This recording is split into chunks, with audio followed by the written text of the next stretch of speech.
Hello guys, Nato Ace here, and this is going to be the very first episode of Nato Ace Tries Summon Night 6 Lost Border. So I gotta give thanks to Wario 64, Chip Ass Gamer, and Nintendo Deal. I think that's the name. They basically on Twitter they basically said that hey, this game is $18. So I heard about this game to some extent. The reason being is believe it or not, that's the publisher is Gaijin Works. But however, if you really notice, Namco Bandai. Yes, this is a Namco Bandai game, but apparently Namco Bandai didn't want to publish this because it might not sell or whatever. I don't know. Well, I guess not, since I got this for $18. So it's a single player JRPG, PS4 enhanced connectivity with the Vita, maybe, you know, like the Switch. I heard there's like other edition, which is a different cover, different character, but whatever. It's like $18. If the game is the same, it doesn't really matter, unless it's Pikachu or Eevee, but that's a different story. So anyway, back to my story. Why I said Namco Bandai is because if you recognize that particular character, yes, she made an appearance in Project X Zone 2. Representing Namco Bandai, but of course this particular game, the reason why it's number 6, this game of course has 6 version. The early one, if I remember, started in the Gameboy Advance. I did not really follow, so I don't know. So this is the first time I ever played a Summon Nights game because again, you know, it's on the PS4. Give me some trophies, and we'll see how the game goes. So this is gonna be the first time ever I'm gonna try to play Summon Night 6 Lost Borders. So here's my first video gameplay impression of Summoning Night 6. So this is actually my very first Summon Night game ever. They've been out since the GBA, PlayStation Portable, I guess Wii, PS2, I don't remember. There's 6 of them. And before I continue, little bit disclaimer, I bought this game with my own money. Just wanna basically put it there as transparent. There'll be a different story on my secondary channel that why is that sort of big deal or important to either I get a review copy or I bought the game with my own money. Because a lot of time your opinions can change because of the situation. Why should I recognize this franchise besides looking at it from Google? Well, one of the character, and I kind of mentioned on the introduction, was in Project X Zone 2 for the 3DS. And of course, that's the biggest crossover strategy RPG, Japanese RPG, Sega, Namco Bandai, and Capcom. And AT is one of the characters, that's her name, is in the game. That's the reason why I recognize her. So what about the game itself? So story basically is characters from different dimension somehow end up falling or ending up appearing in this weird cocoon world. I forgot what the name is. I do apologize. The story wasn't really like interesting, but a little bit cliche. So there are characters from different world. They go there, and the main character somehow this character used to basically live there on his own for a long time. He had a partner. I forgot the partner's name again. Whatever, because again, it's not really memorable. But this person's actually like your partner, like sort of a Pokemon type, but has magical powers. And basically, you have to figure out what's going on. So why is it a lot of these people are coming in this world, this cocoon world? That's according to what they say. So what about the gameplay? Yeah, if you see here, it is kind of remind me of Final Fantasy Tactics or a tactical RPG. That's always been a common thing. You see it in Western role-playing game and Japanese role-playing game. This style, most common that people will know that worldwide as Final Fantasy Tactics. You move, you either use skill or attack. So nothing different there. Same thing with this one. And as you progress the story, you get more people.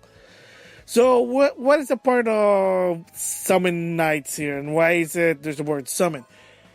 Apparently characters will have their own summon creatures, and you can use them. It uses MP, and then it does magic. Kind of like summon monsters or Edelion in Final Fantasy.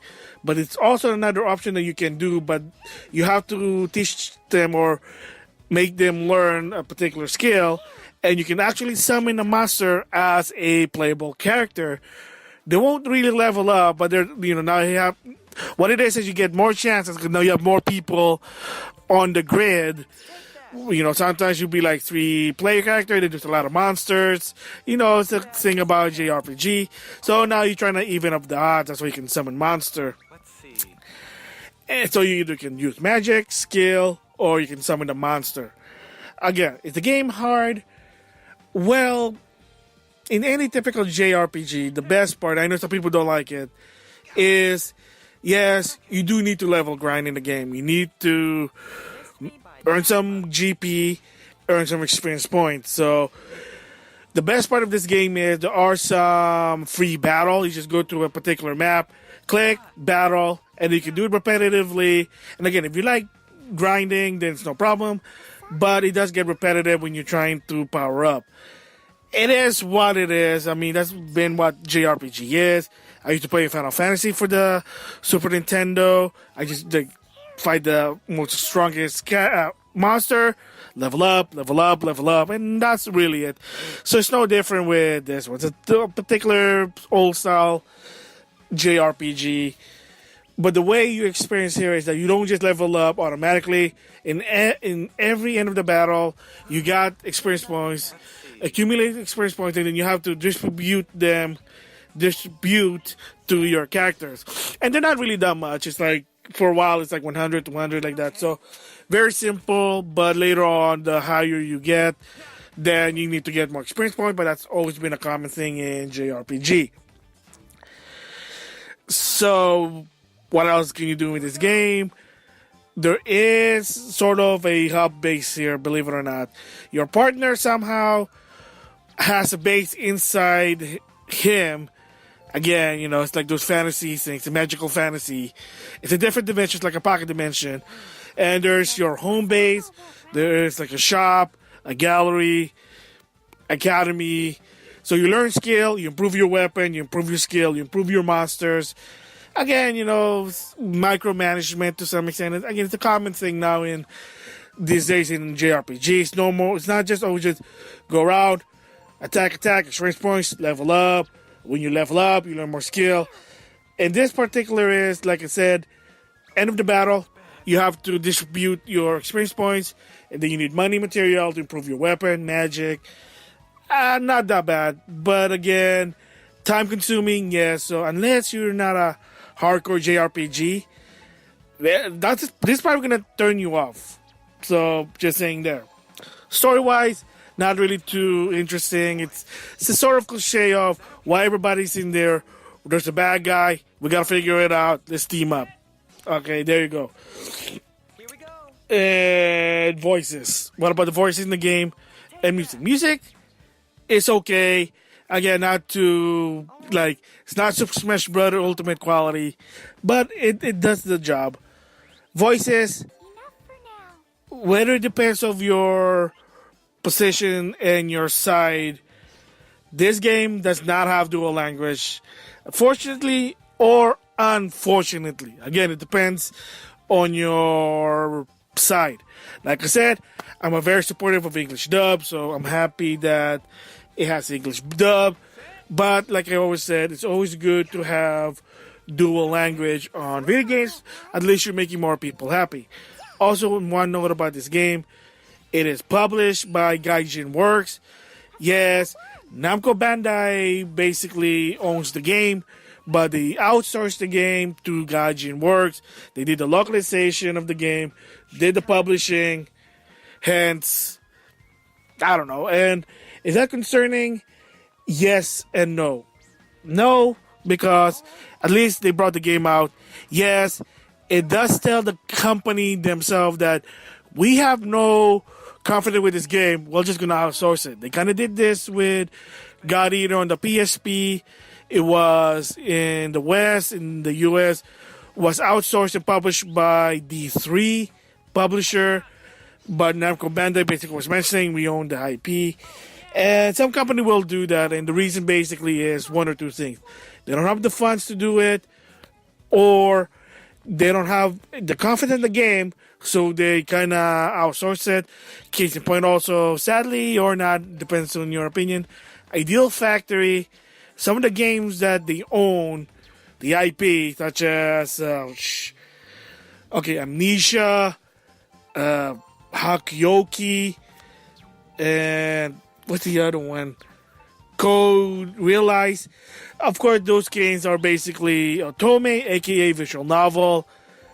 Ideal Factory compiled or Ideal Factory in general owns the IP. However, in the West, they are outsourced by Axie Games. Why? Again, maybe they don't have the funds to do it, or they don't have a bit of a confidence that not a lot of people are going to buy it, so they let the outsourced company to do it. Again, to shift their own. It's sort of kind of like concerning, but it's not a big deal in my opinion. Yeah. So overall, what do I think about this game? It is good for what it is. Is it worth $60? Probably not. Is it worth $20? Yeah. So that's also another key difference there. That's why my opinion is way different. It depends on how much you bought the game. Your perspective is going to change. So, like in the case point with Metal Slug 3, is it worth $50? Probably not on the Xbox, by the way. No. Is it worth $20?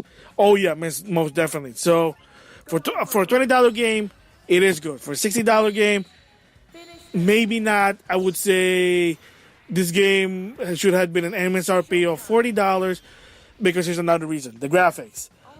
Yes, it is 60 frames. Cool. However, the graphics is PS3-ish. I'm not complaining, but it looks like it's probably can optimize to a PS3 console.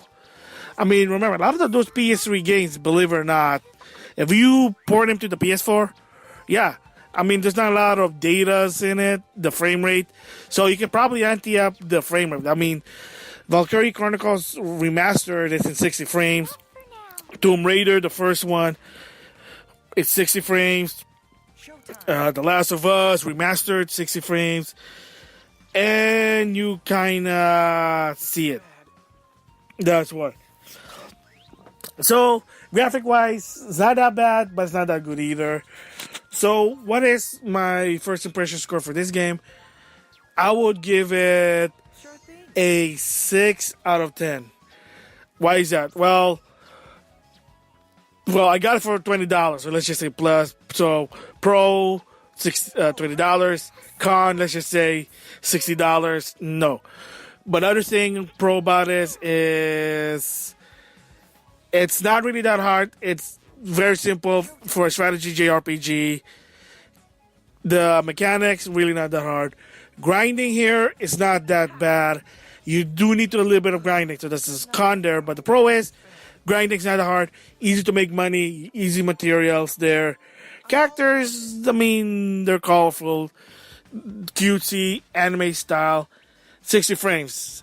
Con is, it's not really dual language, but if you're an English supporter, then that's going to be a pro.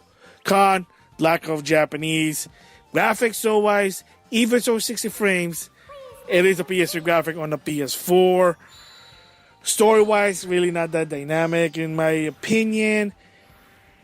And most of the graphic also is illustration. And the music, it's like, it's okay. It's not that bad. So, there you go. So, that's why it's a 6 out of 10 there.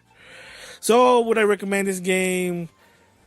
Unless you're a fan of Summon Night and you just like anime and JRPG, you probably want to stay away from this game, sadly to say. Like I said, for $20, it's a good deal. $60, not so much. Yeah, that's my first impression of Summoning Night 6. With that, I'll see you guys later.